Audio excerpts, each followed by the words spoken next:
pemikiran-pemikiran yang begitu luar biasa terhadap ketatanegaraan yang ada di Indonesia begitu. Kita lihat bersama di media-media, kemudian di setiap event-event, momen-momen beliau selalu memberikan pemikiran-pemikiran yang luar biasa untuk kemajuan bangsa kita ke depannya begitu. Nah, kita mengetahui dalam tema tentang Sultan Hamid II ini sejarah perjalanan bangsa Indonesia dalam periode pertama tahun 1945 sampai dengan 1950, proses kemerdekaan, kemudian transisi hingga kita mendapatkan kedaulatan penuh itu dalam mata rantai perjuangan bangsa Indonesia. Indonesia pernah mengalami masa federasi begitu di dalam Republik Indonesia Serikat. Dan kemudian setelah itu menjadi Negara Kesatuan Republik Indonesia. Ada plus minus, ada kelebihan dan kekurangan setiap bentuk dan konsep ketatanegaraan di Indonesia. Akan tetapi kajian-kajian tersebut tidak tabu sebetulnya di Indonesia untuk dibicarakan. Nah, maka dari itu narasi-narasi ini harus terus dibicarakan, harus terus didiskusikan hingga Indonesia mendapatkan kesejahteraan yang seutuh-utuhnya begitu. Baik yang ada di Kalimantan Barat maupun di daerah-daerah lain pada saat ini. Maka dari itu kita menanyakan kabar bagaimana otonomi daerah hari ini yang sudah kita dapatkan otonomi daerah tersebut sejak awal tahun 2000 pasca reformasi, kemudian sampai sekarang sedang berjalan, apakah kemudian kesejahteraan itu sudah didapatkan oleh masyarakat, kemudian keadilan juga dalam berbagai aspek yang ada di setiap daerah, begitu juga koordinasi dengan pusat, Jakarta, itu juga apakah sudah terejawantahkan dengan baik begitu. Nah, maka dari itu kita hadirkan salah satu pakar, Bang Faisal Basri, yang sering kali bicara soal konsep ketatanegaraan ini dan bagaimana pengaplikasiannya dan bagaimana kondisinya hingga hari ini begitu. Nah, saya kira langsung saja, Bang Faisal ini juga salah satu orang yang membidani salah satu partai yang besar, Partai Amanat Nasional pada saat itu bersama Pak Amin Rais, saya ingat, dan juga pernah mengusung konsep federalisme pada saat itu saya kira. Dan kemudian kembali platform tersebut untuk dikaji kembali saya kira. Nah, hal itu tidak tabu dan saya kira itu sangat baik untuk dibincangkan agar ke depan ketatanegaraan kita itu bisa lebih baik begitu. Langsung saja saya persilahkan dengan hormat Bang Faisal Basri. Bang Faisal Basri ini seringkali ke Pontianak setiap tahunnya dan juga mengajar di Universitas Tanjung Pura sebagai dosen luar biasa di Universitas Tanjung Pura di Magister Manajemen begitu. Waktu dan tempat saya persilahkan Bang untuk membahas tema kita pada sore hari ini Bang. Silahkan Bang Faisal Basri. Assalamualaikum warahmatullahi wabarakatuh. Waalaikumsalam. Biasanya saya sama Bang Dimyati ini kalau ngobrol di kedai kopi, entah di Jakarta, entah di Pontianak gitu.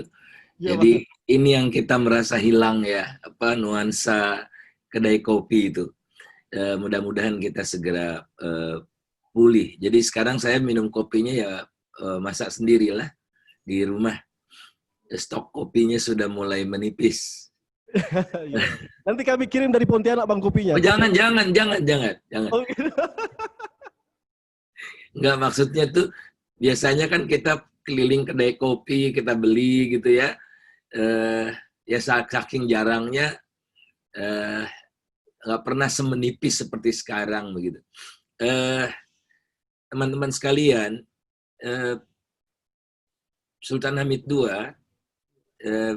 bersama dengan Bung Hatta dan beberapa tokoh bangsa lainnya, founding fathers lainnya itu lebih prefer gitu ya Indonesia ini sebagai negara federal. Karena apa? Pertimbangannya saya rasa cukup kuat. Pertama, Nusantara ini hadir kan lebih dulu dari Indonesia. Dan Nusantara itu terdiri dari berbagai kerajaan sebetulnya, ya, yang memiliki otoritas yang kuat untuk mengurus dirinya sendiri, ya, dari barat sampai ke timur, dari utara sampai ke selatan, itu pada umumnya bentuknya adalah kerajaan, ada kesultanan, ada macam-macam lah gitu ya. Sampai di kampung saya, kampung orang tua saya di Sumatera Utara, kerajaan dalam level yang kecil ya. Makanya kalau di satu desa atau ya satu desa lah itu ada rajanya selalu itu.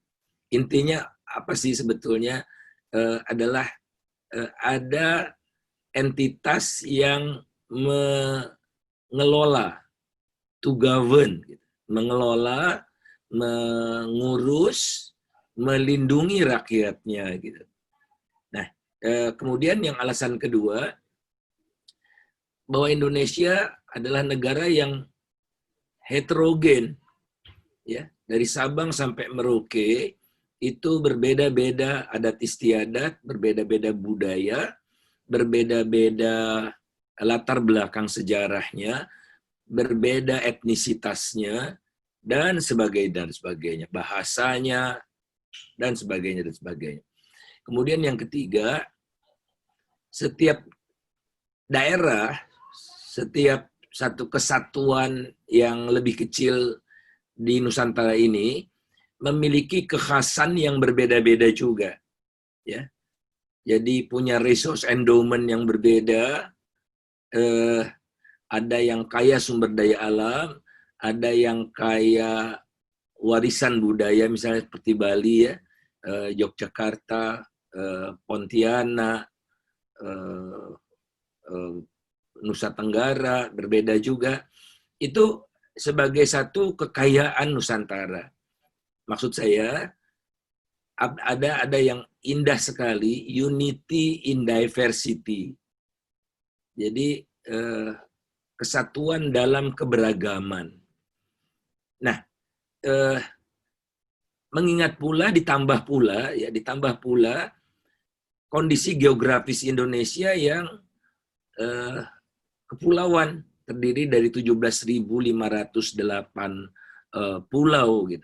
Nah, tokoh-tokoh bangsa yang saya sebutkan tadi itu menyadari sekali keberagaman itu bukan sebagai sumber perbedaan, namun sebagai kekuatan kalau dijalin ya dalam suatu kesatuan yang utuh yang namanya Republik Indonesia.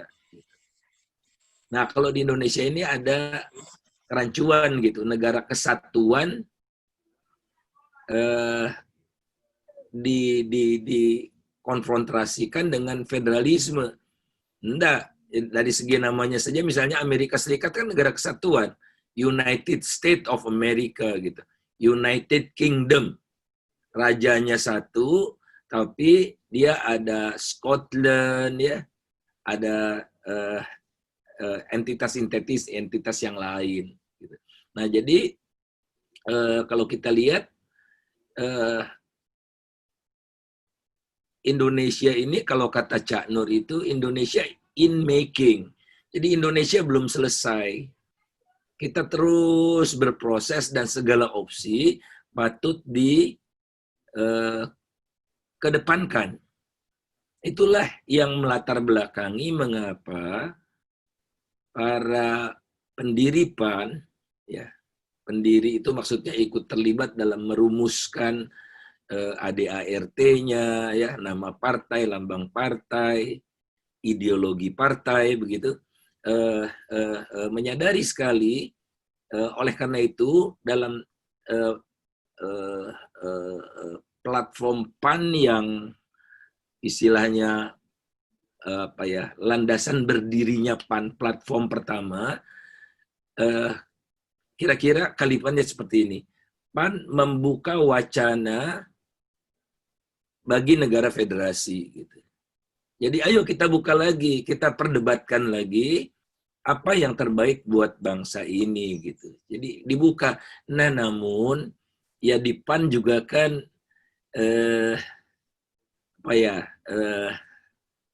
ada pragmatisme begitu. Kata-kata itu atau kalimat itu dihapus di dalam konstitusi PAN karena dianggap sumber kelemahan PAN karena sering dijadikan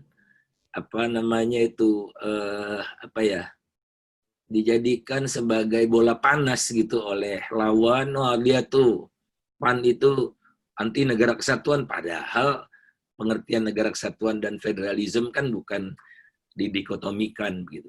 Jadi dan disadari oleh sebagian elit PAN sebagai salah satu penyebab PAN kalah pemilu begitu.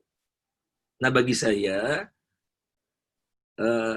PAN tahun pemilu 99 itu menurut saya kita menang gitu. Menang dalam artian apa? Partai baru bisa dapat 7,4% gitu. Itu modal dasar seperti Partai Demokrat juga dulu ya, dapatnya kira-kira 7%-an di awalnya. Tapi membangun diri gitu. PAN itu dulu setiap minggu ada diskusi ya, karena PAN ini kan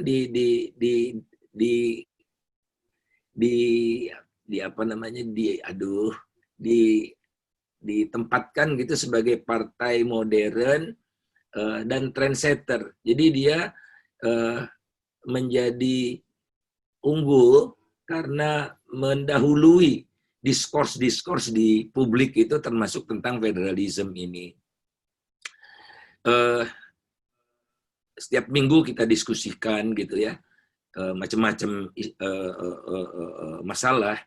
Namun itu redup sekali lagi karena PAN itu menganggap sementara elitnya jadi bahan serangan musuh ke PAN.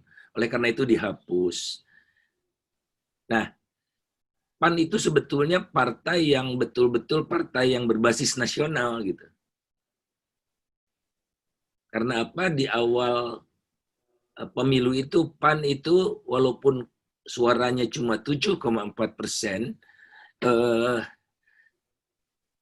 perolehan kursi di DPR-nya itu lengkap, ada di seluruh provinsi. Jadi betul-betul dia partai nasional gitu.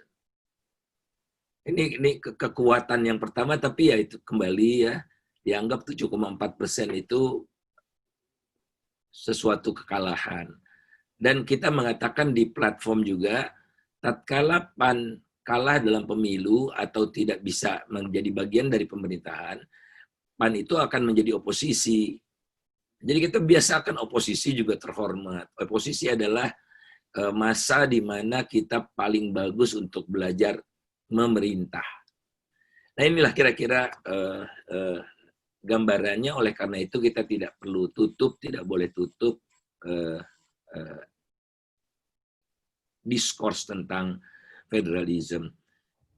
Sebetulnya PAN sudah berhasil. Saya enak ngomong PAN ini karena saya sudah tidak bagian dari PAN ya. Jadi ya sekedar background gitu. Apa berhasil? Sebetulnya federalisme sudah hadir di Indonesia, tapi anggotanya baru 5. Baru 5. Pertama Aceh, kedua Papua, ketiga daerah istimewa Yogyakarta, ya, keempat Bali, kelima Jakarta. Itu hari ini ya Bang ya? Hari ini baru 5 gitu. Nah 5 ini cikal bakal federalisme itu adalah 5 daerah ini itu tidak tunduk, patuh, dan taat kepada aturan yang bersifat umum, perundang-undangan yang bersifat umum, setidaknya dalam beberapa hal. Jadi undang-undang tentang partai politik dan undang-undang tentang pemilu tidak berlaku di Aceh, karena Aceh bisa partai lokal, ya, namanya bukan DPRD tapi khas Aceh gitu, ya. Ada hukum syariah ditegakkan, ini kan berbeda sekali. Di Papua itu ada Majelis Rakyat Papua, selain ada DPRD, ada perwakilan perempuan, adat, dan sebagainya. Di Bali juga begitu, ya libur sekolahnya berbeda gitu ya, nyepi semua tidak boleh, dan kita hormati semua. Yogyakarta tidak ada pemilihan gubernur, ya otomatis Sultan menjadi gubernur, gitu kan. Jakarta juga seperti itu, pilkadanya berbeda, harus 50% plus 1, ya kan mulai cikal bakalnya. Nah, kemudian kedua, penguatan semangat untuk memperkokoh daerah itu, kehadiran DPD. Jadi DPR adalah perwakilan orang. Nah, kalau perwakilan orang, 60% rakyat di Jawa, maka dominan sekali Jawa, mau tidak mau dalam proses politik di nasional, di tingkat nasional, dan alokasi anggaran nasional pun niscaya akan bias ke Jawa sampai sekarang. Nah, DPD, atau kita sebut senator, itu perwakilan daerah.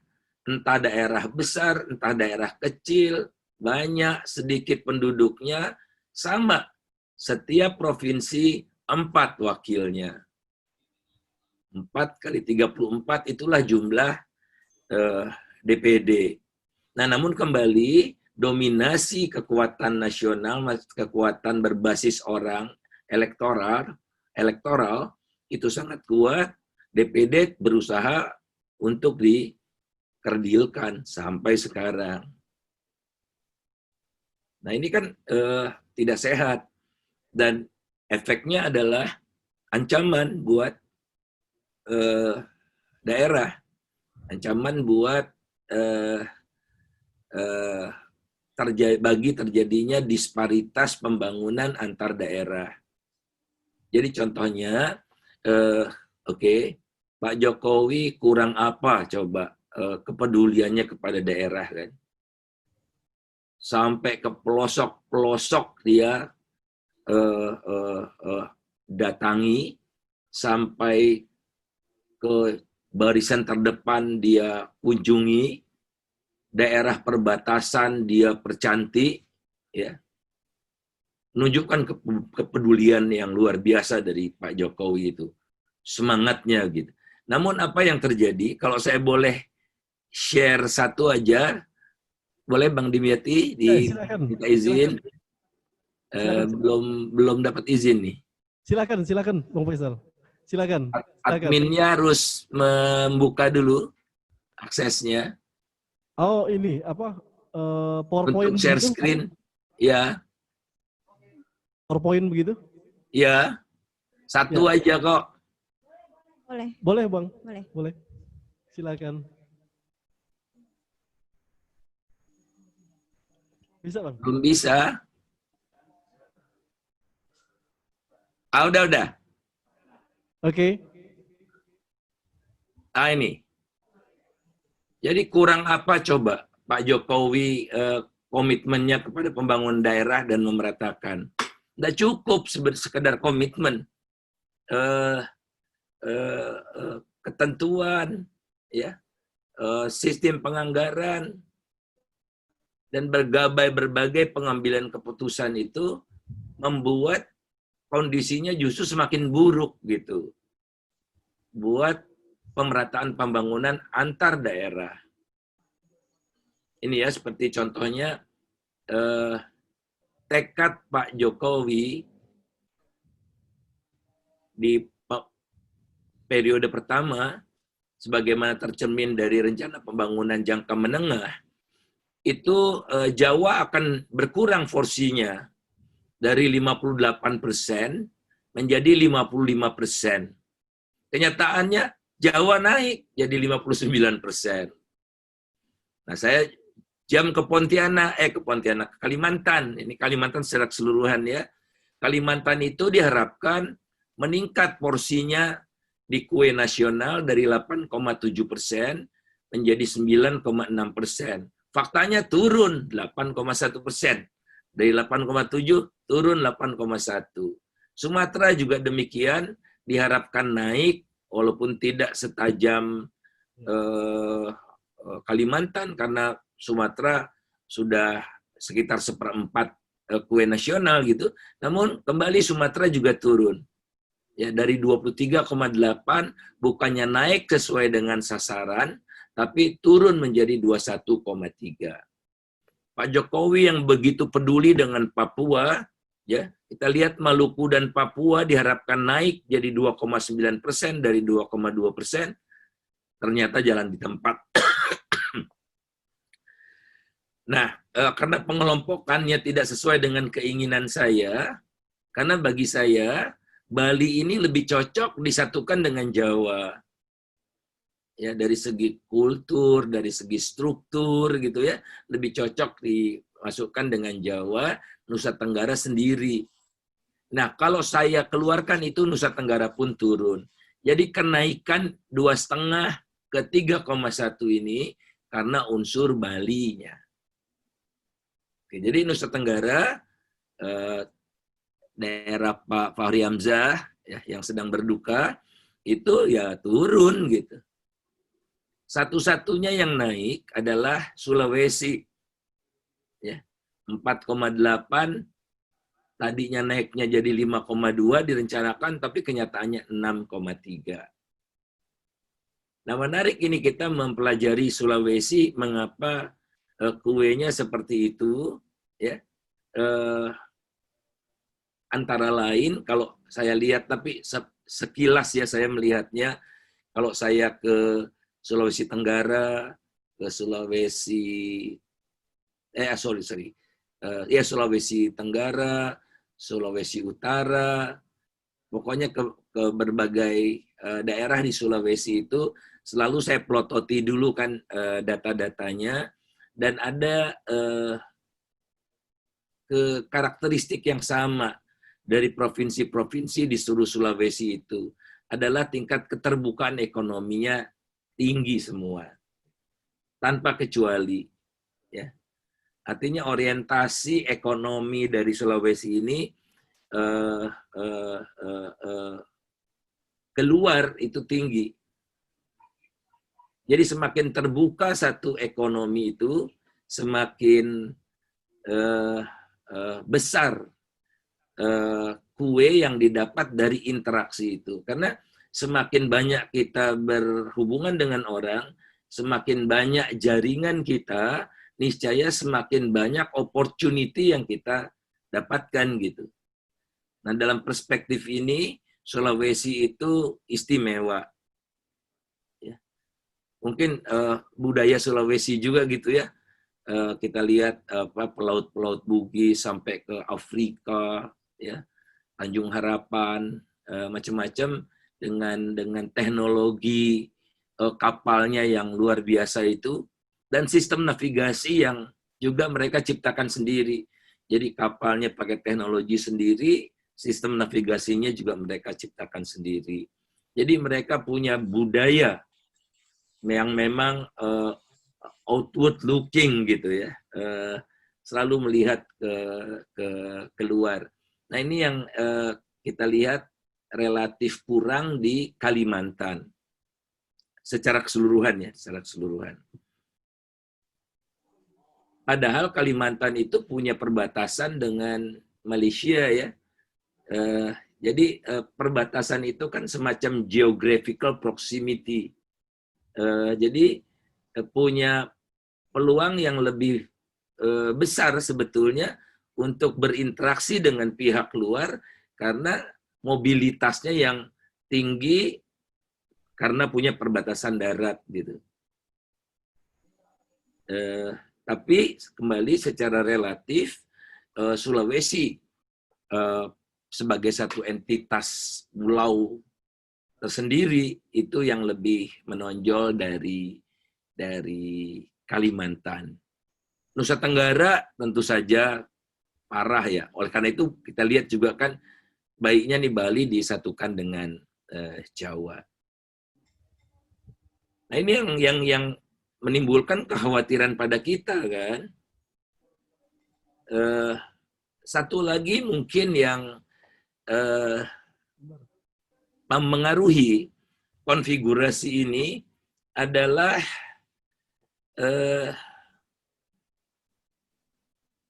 Saya ngomong apa adanya ya. Ya Bang, silakan Bang. Kalimantan itu tidak punya tokoh yang menonjol di level nasional. Kalau Sulawesi udah 2 kali Pak JK jadi wapres. Kan pengaruh tuh ya. Iya, benar itu. Ya. Dalam alokasi resources kan. Iya. Ya, bangun kampungnya dulu lah. Sekarang Luhut Panjaitan, diuruslah kampungnya. Pokoknya tidak pernah ketinggalan proyek Danau Tobanya misalnya. Tapi Kalimantan tidak ada. Kalimantan nggak ada Bang. Betul. Karena tidak ada yang melobi. Sumatera yang terkenal lobinya adalah Sumatera Barat. Ya. Sumatera Barat itu memperoleh alokasi dana dari pusat itu lebih besar dari proporsinya gitu. Kalau Kalimantan lebih kecil dari yang seharusnya dia dapat. Nah, karena tidak ada lobby-lobby nasional itu, tidak ada juga upaya kalau berbagai daerah itu ya, DPD-nya dan DPR dari perwakilan daerah itu dipatri. Ini ada pesan gitu ya. Anda harus memperjuangkan ini, harus memperjuangkan ini, Anda harus memperjuangkan ini. Jadi Ya. DPR, anggota DPR dari Kalimantan, anggota DPD dari Kalimantan juga tidak ada suaranya gitu. Untuk memperjuangkan misalnya nih, Kalimantan kan produsen sawit dan batu bara ya. Sekali lagi ini mohon maaf, bukan Kalimantan Barat saja, tapi Kalimantan secara keseluruhan kan dominasinya sawit, batu bara, karet ya. Sawit, batu bara, karet, selain migas. Tapi migas kan cuma di Kalimantan Timur. Kalimantan Timur. Nah, kita lihat. Tidak ada suara penentangan. Rakyat Kalimantan nanam sawit. Ya. Kemudian dikenakan pajak ekspor dan bea sawit. Ya. Yang sepenuhnya diambil dari pusat. Nah, bea sawit ini $50 per ton itu masuk ke dana sawit. Sekarang di era COVID ini ditambah $5. $55 per ton sawit yang keluar dari Kalimantan itu diekspor oleh Kalimantan itu masuk $55 ke dana sawit ini tersendiri dia. Nah, dana sawit ini 95% dimanfaatkan oleh, saya secara terbuka mengatakan, Martua Sitorus dan kawan-kawan yang menghasilkan biofuel. Ya. Dana sawitnya habis, sekarang pakai dana APBN 2,7 triliun. Dana sawit itu sebetulnya hak petani sawit juga untuk replanting, tapi cuma 3% untuk replanting. Tapi tidak ada yang protes, masyarakat Kalimantan. Masyarakat Sumatera juga tidak ada yang protes. Sementara mengapa Kalimantan Timur tidak protes? Karena dia dapat bagi hasil dari migas sudah banyak. Ya. Nah, bedanya apa? Migas itu di perut bumi, minyak sawit itu di atas permukaan bumi. Bedanya cuma itu, tapi perlakuannya berbeda. Jadi apa yang didapat oleh Kalimantan Barat dalam konteks otonomi daerah dan keuangan pusat daerah? Tidak ada. Tidak ada. Ya, jadi mengandalkan pada transfer daerah dalam bentuk DAU ya, DAK, dan bagi hasil. Nah, bagi hasilnya tidak ada Kalimantan Barat ini. Dari batu bara ya kecil. Nah, inilah. Oleh karena itu kita terus harus memperjuangkan, oke, kalau istilah federalisme itu tidak memperoleh tempat yang wajar gitu, oke, pokoknya kita sebut aja otonomi hakiki lah gitu, otonomi hakiki. Nah, saya ingin cepat berhenti untuk kita bisa diskusi. Saya ingin tutup dengan COVID ini. COVID menjadi pelajaran berat buat kita betapa sebetulnya ujung tombak yang melawan COVID itu adalah daerah. Daerah yang tunggang langgang. Pemerintah pusat ini tidak bisa apa-apa. Pasukannya ada di daerah, yang menghadapi sehari-hari adalah dokter daerah, pemerintah daerah, dan sebagainya, dan sebagainya itu. Nah, sementara selama ini kita kikir sekali terhadap kesehatan ini. Sehingga terjadilah disparitas jumlah dokter, perawat, tempat tidur di rumah sakit, tempat tidur di ICU itu jomplang sekali. Yang terbaik lagi-lagi cuma Jakarta sendiri ya, jauh ya. Kemudian daerah istimewa Yogyakarta dan Bali. Nah, ini gravitasi dari ekonomi dan politik nasional. Sehingga apa? Bukan hanya tadi kuenya yang makin timpang ya antar pulau itu, namun juga fasilitas kesehatan, ya. Kemudian Human Capital Development Index, pokoknya lahir batin. Lahir batin.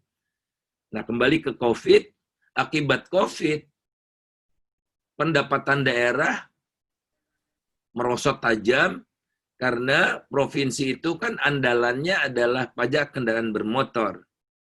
Tidak ada tambahan dari kendaraan bermotor. Bulan Mei saja penjualan mobil itu cuma 3.200. Turun 95% begitu. Jadi hancur daerah itu penerimaannya. Kalau kabupaten kota sumber pendapatannya dari hotel restoran hancur juga. Dua sumber pendapatan ini sangat sensitif akibat COVID ini. Termasuk yang 3 besar yang paling anjlok gitu. Nah, ada 34 provinsi dan 514 kabupaten kota, semuanya itu cuma dapat tambahan dana penanganan COVID 15 triliun. 15 triliun. Ya. Kan luar biasa jomplangnya begitu. Jadi disuruh berjibaku sendiri. Namun, tatkala daerah ingin memprotek dirinya dari virus ini dengan melakukan lockdown, harus izin dari pusat. Tahu apa pusat? Saya ingat Gorontalo itu ditolak. Ingin menerapkan PSBB ditolak. Karena keputusan ada di Menteri Kesehatan. Memang siapa Menteri Kesehatan ini dalam konteks kenegaraan? Ya. Dia bukan siapa-siapa. Dan kesehatan itu diotdakan. Ya. Termasuk bagian yang diserahkan kewenangannya kepada daerah. Ya. Awalnya ya, tadinya kan hanya 5 yang seluruh kewenangan pada dasarnya kan diberikan kepada daerah kecuali 5. Jadi sama dengan prinsip syariah gitu ya. Ya. Semua boleh kecuali yang dilarang kan gitu. Nah, yang dilarang itu sedikit, makan daging babi, daging anjing gitu-gitu kan. Tapi semua pada dasarnya halal gitu. Nah, inilah harusnya oleh karena itu kita mulai mempergencar diskurs tentang penguatan daerah ini yang kita sebut, katakanlah nanti kita cari terminologinya, otonomi hakiki. Nah, itulah pandangan jauh ke depan dari Bung Hatta dan Sultan Hamid tentang Indonesia itu. Ya. Niscaya tidak bisa Indonesia itu dari Sabang sampai Merauke diperlakukan sebagai satu entitas yang homogen dan satu kebijakan tunggal untuk semua, tidak bisa. Saya sudahi dulu sampai di sini, Bang Dimyati. Terima kasih. Iya, iya. Ya Bang Faisal, ada satu hal lagi saya kira bisa dijawab dengan singkat. Tadi banyak sekali pembahasan ini daging semua ini yang dijelaskan sama Bang Faisal Basri dan sangat begitu berharga terutama untuk milenial saya kira yang mempelajari ketatanegaraan dan kondisi kenegaraan kita pada hari ini terutama tentang otonomi daerah mulai dari sejarahnya. Eh, Begitu banyak persoalan tadi yang disampaikan oleh Bang Faisal Basri seperti sasaran pemerataan pembangunan wilayah berdasarkan RPJM tadi 2015 sampai dengan 2019, kemudian soal apa keistimewaan 5 tadi karena konsekuensi dari unitary state itu adalah regulasi yang uniform pula, kemudian akhirnya menjadi inkonsisten karena adanya 5 wilayah yang istimewa begitu. Kemudian semacam ada privilege begitu dan artinya dapat ditafsirkan pula bahwa sisa daripada yang 5 tadi ketidakistimewaan begitu. Nah, Kalbar hari ini kalau dilihat Bang itu IPM-nya indeks pembangunan manusianya itu kelima terendah se-Indonesia. Jadi sudah mendekati Papua begitu. Walaupun tadi infrastruktur juga Pak Jokowi sudah berusaha untuk melakukan pemerataan sampai ke tingkat sampai ke terdepan di perbatasan, kan tetapi belum tersentuh pada wilayah-wilayah yang lebih rinci begitu. Nah, kemudian bagaimana dengan wacana pemindahan ibu kota? Apakah juga akan berdampak pada perubahan regulasi-regulasi yang ada? Kemudian terkait dengan keistimewaan yang lain, Kalimantan Barat pernah memiliki histori sejarah daerah istimewa Kalimantan Barat tahun 47 yang kami terus bincangkan, terus kami diskusikan kepada publik di setiap seminar-seminar sampai dengan 1950 pada masa RIS. Apakah itu juga sebagai konsekuensi Kalimantan Barat hari ini juga bisa meminta keistimewaan juga kalau misalkan daerah istimewa itu atau keistimewaan itu ada di 5 wilayah tadi begitu. Apakah harus semua wilayah meminta keistimewaan juga agar dapat pembagian kuenya itu adil begitu. Kira-kira itu bisa ditanggapi Bang Faisal. Iya, ini kembali ke hakikat penciptaan Tuhan ya.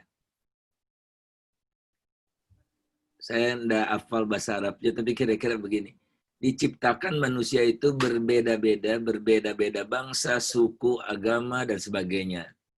Jadi pada galibnya, penciptaan Tuhan itu, segala sesuatu yang diciptakan Tuhan itu unik. Kalimantan unik dengan Jawa, unik dengan Sumatera. Sebagaimana juga uniknya manusia itu. Keahliannya berbeda-beda. Sesungguhnya Tuhan adalah yang maha adil. Jadi, sekalipun orang ada kekurangannya secara fisik, tapi Tuhan berikan kelebihannya secara insting misalnya ya, gitu-gitu ya. Nah, oleh karena itulah, Indonesia ini hadir karena keberagamannya itu. Keberagamannya itu, betul. Dan unity in diversity. Jadi kita tidak oleh karena itu kan tidak ada yang namanya kebudayaan nasional, kan tidak ada.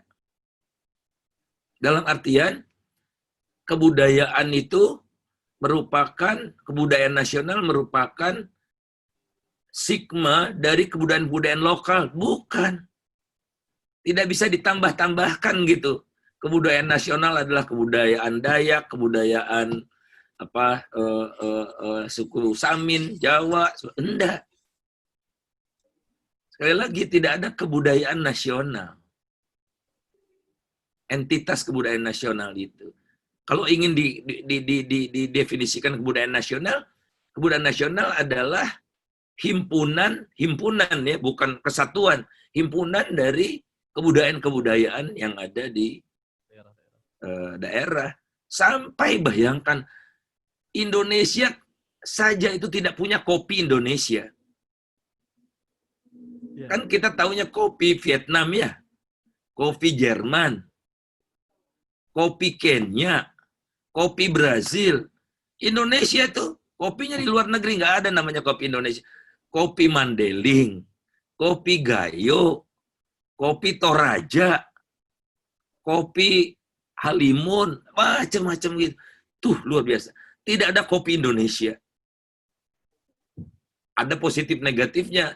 Jadi yang mau kita promosikan kopi yang mana nih? Kalau Vietnam jelas, pokoknya semua kopi Vietnam gitu. Budaya ngopinya juga budaya yang mereka inikan. Nah, dari sanalah muncul bahwa Indonesia ini akan jauh lebih sejahtera jika dan hanya jika pengelolaan daerah itu diserahkan kepada daerah sepenuhnya, kecuali ya yang tidak bisa diserahkan, karena prinsipnya adalah daerahlah yang paling tahu. Itu loh, daerah yang paling tahu tentang kondisi daerahnya. Itu esensinya ya, Pak. Intinya itu. Ya. Dengan karakteristik yang berbeda-beda tadi. Jadi misalnya kemarin saya diskusi dengan teman-teman Brawijaya. Mereka mengeluh, Pak, di kedisiplinan masyarakat di Surabaya itu rendah sekali pakai masker. Lo terang aja saya bilang. Strateginya strategi nasional diperlakukan sama. Orang Madura, orang Jawa, orang Batak, orang Dayak, orang Sulawesi, orang Bugis sama. Beda. Setiap daerah harus dipenetrasi dengan kebijakan yang dilandasi oleh pemahaman kita akan kondisi sosial budaya daerah itu. Bukan artinya orang Jawa Timur itu susah diatur, enggak. Tapi aspek kulturalnya berbeda, oleh karena itu harus ditembak dengan dosis kultural yang berbeda dengan di Jawa. Kan gitu. Jawa Tengah dengan Jawa Barat. Nah, jadi kembali Bang Dimyati, long way perjalanan kita ini maraton gitu. Nah, tapi kesadaran ini dan yang contohnya lagi ya, ada keberhasilan di dunia ini melawan stunting, kontet itu. Kan balita kita itu 1 di antara 3 balita itu kontet. Jadi tinggi badannya itu di bawah normal. Nah, keberhasilan melawan kontet di dunia ini, tatkala Presiden Bank Dunianya adalah Pak Kim, yang sebelum yang sekarang itu. Ya, dia kelahiran Korea, tapi warga negara Amerika Serikat. Nah, Pak Kim ini dokter dia, tapi ambil doktornya, PhD-nya itu medical anthropology. Jadi belajar antropologi.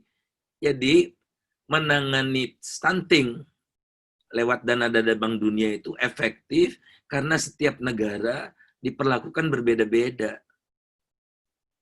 Kemudian kredit usaha kecil menengah ya dulu BRI itu digulirkan dengan pendekatan antropologi, karena yang melakukan kajiannya bagaimana penetrasi kredit sampai rakyat kecil dilakukan oleh ibunya Obama yang seorang antropolog. Nah, kalau kita Bappenas kasih obat, sayang semua dikasih Panadol gitu. Kira-kira itu yang mendorong kita semakin yakin betapa penguatan otonomi daerah ini harus kita terus lakukan. Semangat itu.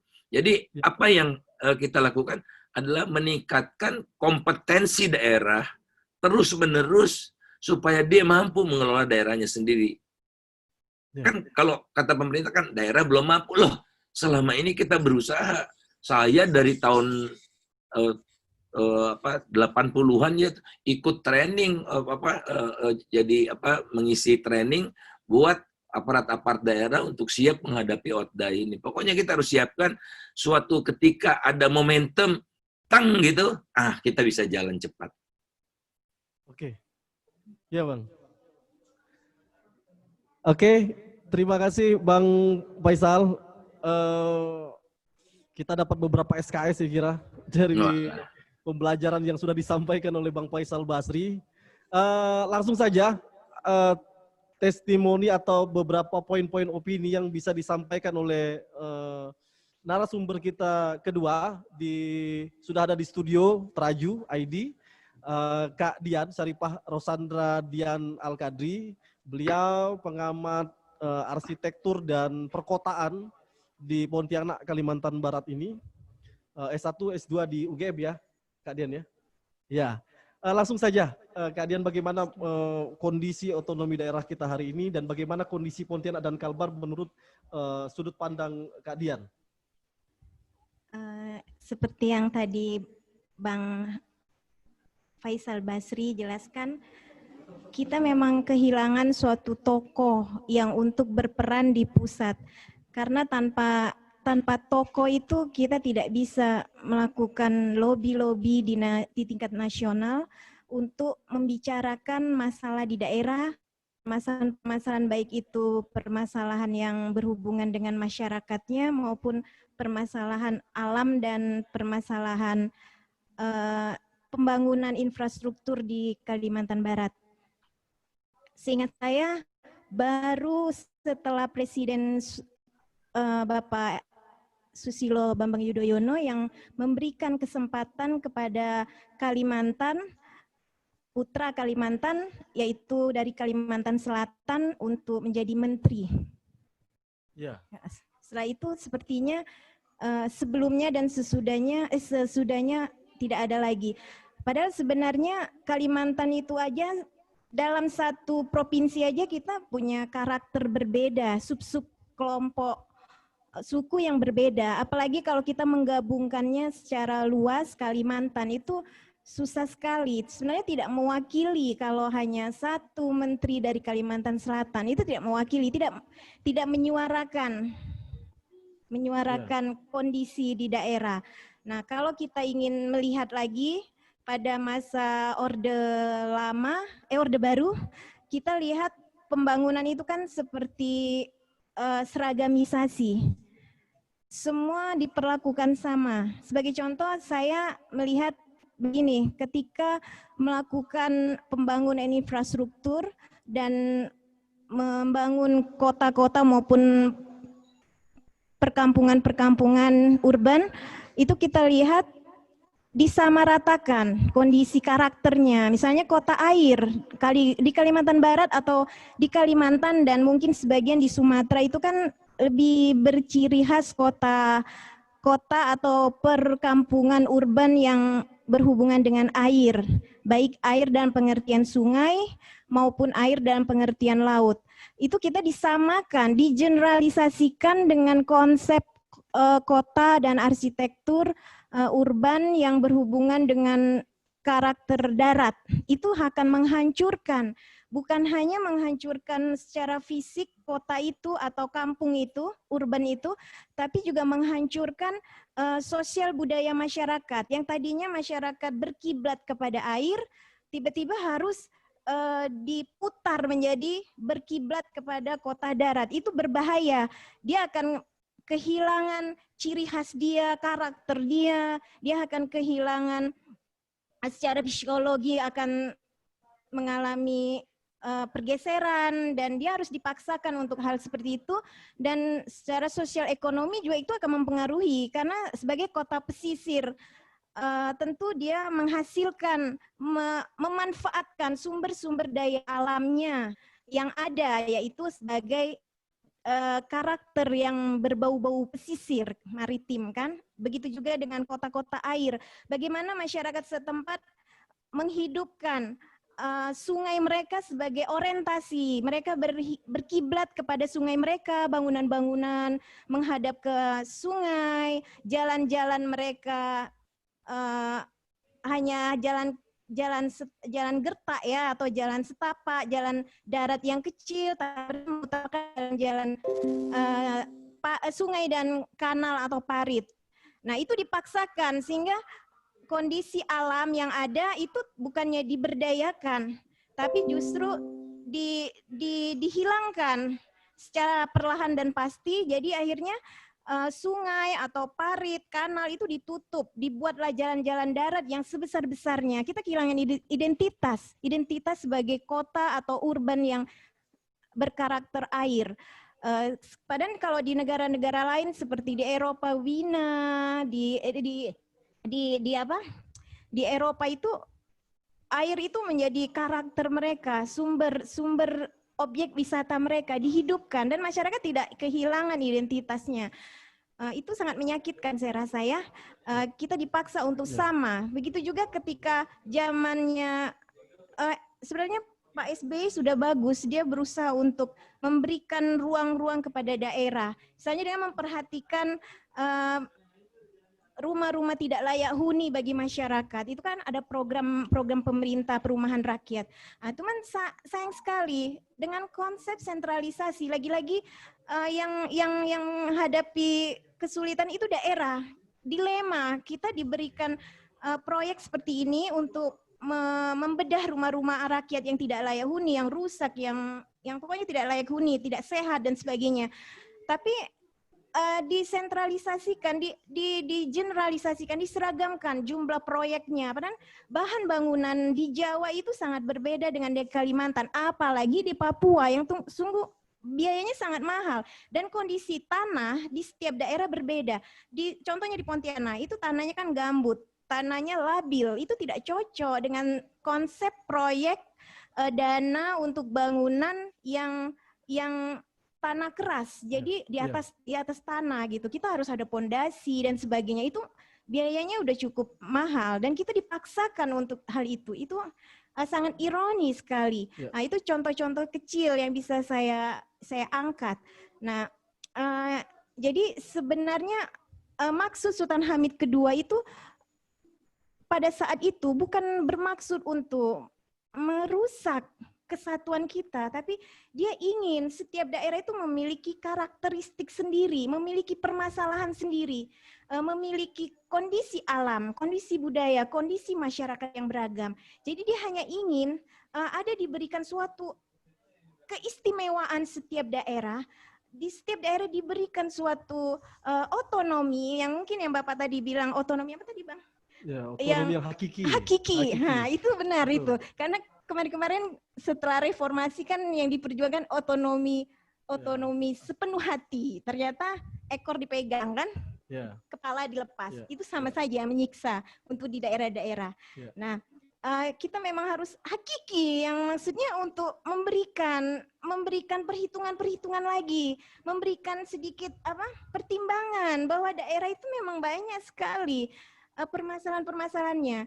Bukan daerah tidak mau menyuarakan masalah kebun sawit, bukan tidak mau, itu sering permasalahan itu menimbulkan konflik di Kalimantan Barat.